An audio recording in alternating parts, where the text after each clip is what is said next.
Benvenuti al punto, benvenuti a Tele Friuli e benvenuto al sindaco di Corno di Rosazzo, Daniele Moschioni, che è anche parlamentare friulano in quel di Roma. Sì, grazie a lei e un saluto a tutti i videoascoltatori. Bene, allora parliamo un attimo di Corno di Rosazzo, la situazione un po' generale, no? Perché avete anche fatto il bilancio sicuramente, quindi un qualche resumé l'avete preso, no? Guarda, innanzitutto mi vanto e qui ringrazio gli uffici, i miei uffici, in questa fattispecie l'ufficio finanziario, perché credo che siamo uno dei pochi comuni in Friuli ad approvare il bilancio di previsione entro il 31 dicembre. Da quando sono sindaco, 7 anni, si va ad approvare il bilancio di previsione entro il 31 dicembre. Questo per dare la possibilità agli uffici di lavorare già non in dodicesimi, ma con un bilancio già pronto.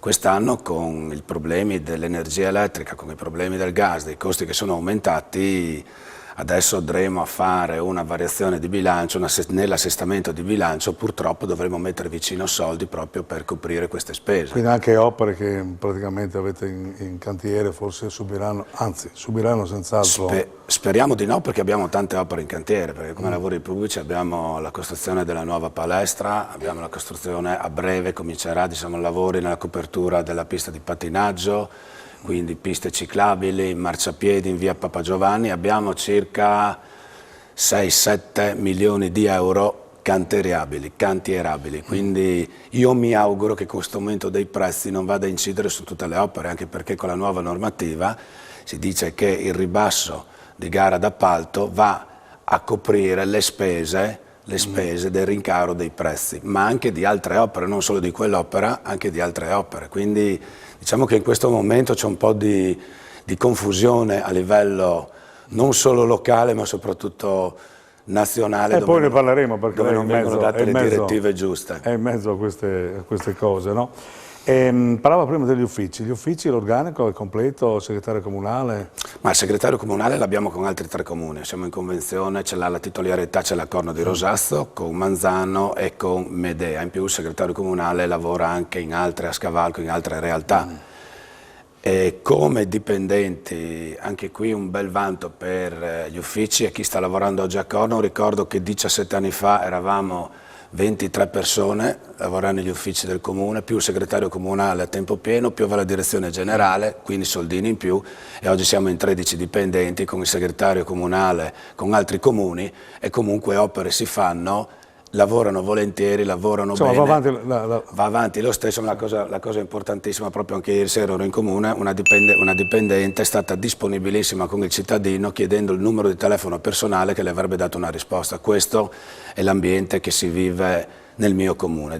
Quindi lei non aveva bisogno di UTI? Assolutamente no, sono sempre stato contro le UTI, anche perché quella volta, quando veniva imposto l'ingresso in UTI, se no venivano tagliati i fondi, amministrazioni, come Comune di Corno di Rosazzo in 3 anni, grazie al già presidente, che, guardi, permettano, anche non voglio nominare, a Corno di Rosazzo sono stati tagliati più di 400.000 euro di soldi che erano del Comune di Corno di Rosazzo, ricordiamoci questo, tagliati trasferimenti che aspettavano il Comune di Corno di Rosazzo, più di 400.000 euro. Siamo riusciti a passare quel periodo, passiamo anche questo perché riteniamo che le associazioni vadano fatte senza che vengano imposte, come adesso quella della comunità. Quindi voi fate le convenzioni con chi, insomma... Adesso stiamo decidendo se fare la comunità con Manzano e Pavia di Udine, però anche questo si fa quando serve mettere assieme gli uffici per dare delle risposte in più ai cittadini. Evitando spese in più, questo è il problema. Questo è il problema. Senta, adesso c'è il PNRR, questo Piano Nazionale di Ripresa e Resilienza, che in qualche modo la Regione viene incontro ai comuni perché manderà dei tecnici, eccetera. Però il problema è questo, no? Il problema è il tempo, la massa di soldi che arriva, però insomma bisogna arrivare, e le competenze che devono in qualche modo nel tempo molto breve arrivare a presentare questi progetti. Questa è una cosa, voi come siete messi? Questa è una cosa importante, dove mette in croce, diciamo così, gli uffici, perché non sono domande semplici e non è documentazione semplice da presentare per avere questi fondi. Come diceva lei prima, non abbiamo questo grande tempo, che è anche giusto che sia così, perché il PNRR deve essere è il piano nazionale di ripresa e resilienza, quindi opere già pronte e cantierabili. Cioè non è che dobbiamo dare i soldi, si devono fare i progetti e poi magari l'opera viene fatta fra 3, 4, 5 anni. Non è questo l'obiettivo di spendere questi soldi, solo che non è facile, arrivano questi soldi, non è facile fare la progettazione, farla bene e poi che venga finanziata. Ecco, poi c'è sempre questa economia che sta riprendendo, un po' non so, nella vostra zona, ci dirà lei, aiutata da questo 110 bonus, che qualcuno dice che ha drogato l'economia, qualcuno dice di no, ma comunque sia le imprese hanno qualche difficoltà a trovare soprattutto gente che lavora, no? Nel settore. Diciamo che io sono sempre stato contrario dall'inizio a questo 110, al bonus, al credito d'imposta, anche perché abbiamo visto che i materiali sono lievitati e quindi questa era una cosa che si poteva capirla già prima. Si danno dei soldi, è normale che poi la materia prima viene aumentata. È vero che in questo caso le imprese sia artigiane che le imprese industriali nell'ambito delle costruzioni sono in difficoltà perché non trovano manodopera. C'è anche da dire che la brillante idea del 5 Stelle che continuano a perorare, quella dei famosi 800-700 euro al mese, che questo reddito di cittadinanza, reddito di cittadinanza, sicuramente non aiuta i giovani a incentivarli a lavorare, perché questa è la realtà. Questi prendono il reddito e poi vanno anche a lavorare, magari a fare qualche oretta in nero magari, no? in nero. Questo è quello che dice, questa no? è la realtà. Come dicevo prima, certe imprese sono in difficoltà. Per quanto riguarda, visto che ho anche una piccola attività nell'ambito della sede nel Manzanese, invece la ripresa per quanto riguarda il legno, l'arredo, non è proprio come... Ecco, il settore langue ancora. Eh sì, non è come dicono, perché basti pensare a quelli che le aziende che lavoravano alla maggior parte della propria attività con alberghi, ristoranti, enoteche. Io credo che questi prima che cambino sedi o prima che cambino tavoli debbano lavorare un po' di anni per recuperare un po' di soldini per poi poter cambiare l'arredamento. Ecco, senta, lei è anche parlamentare, no, della Lega in quel di Roma, mi piace dire così perché lei ha un tratto molto friolanista, ha sempre difeso un po' anche la bandiera del Friuli. Ecco, questo governo che in qualche modo è costretto ad andare avanti perché insomma ci sono più forze, no, che sono centripode e centrifughe a seconda che si vede, e come vede poi la situazione? Vabbè, adesso la guerra, prima la pandemia, adesso la guerra, cioè...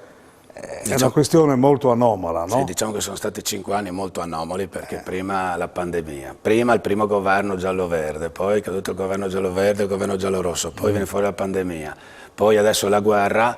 Diciamo che la scelta che ha fatto il mio partito, quello di entrare in governo, l'ho condivisa bene, come ho condiviso quando è uscito dal governo, perché io, diciamo così, che auguro a tutti di fare un'esperienza con certe persone al governo.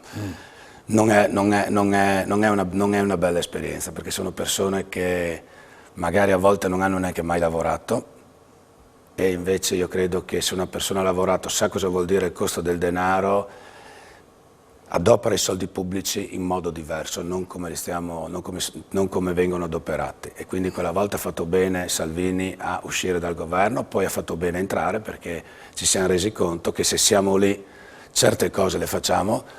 Faccio un esempio: all'Italia è stata chiusa grazie a Giorgetti, al Ministero del Mise, quindi si è sempre parlato tanto di chiudere all'Italia, però è arrivato Giorgetti e ha avuto il coraggio di chiudere all'Italia. Era un uomo, diciamo così, del fare. Sì, poi no? Anche Garavaglia per quanto riguarda il turismo, quindi io lo dico sempre quando intervengo in giro, oppure anche parlo con amici, che poi gli amici sono quelli che sono da tramite, che se non fosse stata la Lega al governo probabilmente oggi noi eravamo ancora chiusi, perché c'è qualcuno che sta governando con noi che non ha piacere di far lavorare le partite IVA. Ecco, però adesso io vedo che in qualche modo questo connubio che è costretto anche un po' col Partito Democratico vi ha un po', secondo me, contaminato, e mi spiego, nel senso che tra Giorgetti e Salvini c'è un confronto interno innegabile, no? Perché qui io vedo anche i suoi colleghi qui in Regione, molti simpatizzano per Giorgetti, cioè il leader è lui, è Salvini, ma in pratica Giorgetti è quello che in qualche modo qualche volta dalle carte dal punto di vista economico. Ma guardi, io non mi sono mai accorto di questa cosa, non l'ho mai visto litigare, anzi in tutte le riunioni che vengono fatte c'è sempre anche presente Giorgetti, quando sono le riunioni interne del partito, e Matteo proprio elogia il lavoro che ha fatto Giorgetti. Se ci fossero dei problemi fra di loro, sì, non credo che si comportassero in questo modo. Dopo è normale che ognuno ha il suo carattere, Giorgetti è un po' più, diciamo così, un po' più vicino al democristiano, quello che sa magari, quello che non agisce di impeto, invece Matteo magari quando ha una cosa uno che la più sente riflessivo, dentro, uno più, insomma... sì, quando ha una cosa che la sente dentro cerca di dirla a suo modo. Però avete un leader in cresta che si chiama Massimiliano Fedriga, che in qualche modo è molto apprezzato non solo qui ma anche a livello nazionale, perché coordina le regioni e si è dimostrato, insomma, di avere del polso, no? Ha anche dei collaboratori validi, ma comunque sia il piglio del leader ce l'ha, quindi potrebbe essere un futuro. Ma io glielo auguro a Massimiliano le migliori cose per lui. Io gli auguro magari di fare il ministro in futuro piuttosto che il leader di un partito. Perché il nostro leader sta facendo bene, poco tempo fa anche sono state fatte le elezioni, è stato confermato lui, quindi poi se Massimiliano, Matteo, Giorgetti decidono di fare un cambio, ben venga. Io vado sempre dietro a quello che è il mio segretario, in questo caso federale. Quello che dovrebbero fare anche tutti gli altri, perché se oggi è uno a capo del partito bisogna essere concordi con quello che sta facendo il capo e poi eventualmente quando hai la possibilità di dire la tua la puoi dire, magari anche fare dei cambiamenti. Cioè insomma un monolite, lei vede più un monolite nella Lega più che... Cioè no. Il confronto potrebbe darvi dei fastidi? No, non ho detto questo, non è che i confronti danno dei fastidi, in questo momento c'è Matteo Salvini, leader della Lega, ed è giusto che tutti siamo con lui e seguiamo la sua linea. Quando ci sarà un congresso federale che non sarà più Matteo Salvini, io mi auguro sia Massimiliano Fedriga o Zaia o Daniele Moschioni, perché no, si mette anche lei, perché è giusto. O Daniele Moschioni, giusto, e quella volta si dovrà prendere la linea di questo leader. Ecco, senta, torniamo un attimo a Corno di Rosazzo. C'è qualche evento particolare? Insomma, siamo ormai in zona estiva, no? Sì, per finalmente ricominciamo con la Fiera dei Vini, la 54esima Fiera dei Vini, che per 2 anni purtroppo non abbiamo, per via di Covid, non abbiamo potuto farla. Quest'anno non la faremo come abbiamo fatta per tutti gli altri 50 anni, il mese di maggio, la seconda domenica di maggio, ma la faremo dal 17 al 21 giugno. Proprio perché ci siamo presi un mesetto in più per cercare di capire bene cosa succedeva e cosa succede, anche perché organizzare la Fiera dei Vini di Corno non è che sia una cosa così semplice. No, anche perché è bella, grande, è anche molto seguita. Quindi deve riuscire bene. Si parte con la Fiera dei Vini, poi ci sarà la Sagra del Gallo, poi ci sarà il premio Noax, sempre il mese di luglio. Diciamo che cerchiamo di ripartire. Diciamo che chi arriva in zona sa quello che deve fare. Quello che deve fare, insomma. Bene, Sindaco, grazie per questa chiacchierata. Io spero che lei torni ancora, perché è stato un po' assente, non ci siamo sentiti molto, ma comunque io mi impegno a chiamarla ancora perché è molto interessante la sua disamina. Auguri a Corno di Rosazzo, a tutti quanti i cittadini e naturalmente buon lavoro al sindaco di Corno di Rosazzo, Daniele Moschioni, che io ringrazio ancora per la partecipazione. Grazie a voi, un saluto a tutti i video. Bene, noi ci vediamo alla prossima con un altro primo cittadino. Va bene, arrivederci.